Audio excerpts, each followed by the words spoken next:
దాదాపుగా 50 లక్షలు 60 లక్షలు ఆ రోజుల్లో తీసుకొని వచ్చిన తర్వాత ఆ ల్యాండ్ లేదని తెలిసింది 3 సంవత్సరాల తర్వాత. ఈలోపు ఈ 3 సంవత్సరాలు వడ్డీలు కడుతూనే ఉన్నాం.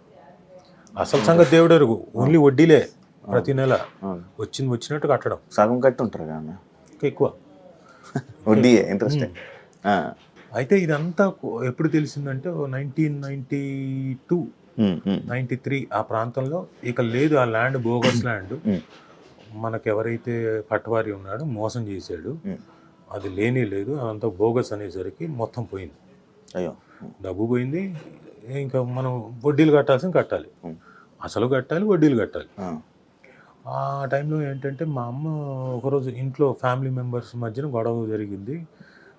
నేను ఎక్కడో ఉన్న ఫోన్ చేసింది, రే జరుగుతాం గొడవ అంటే నేను ఇంటికి వచ్చాను, ఫాదర్ మీదకి ఎవరో మీద రాకపోతే చంపేస్తాను ఒక్కొక్కరిని మాట్లాడాం. అయిపోయిన తర్వాత మా అమ్మ ఎమోషనల్గా ఉండి, ఒరే మీ నాన్న ఇదిగా ఉన్నారా, ఆయన సూసైడ్ కూడా చేసుకుందాం అనుకున్నాడు అంటే, నేను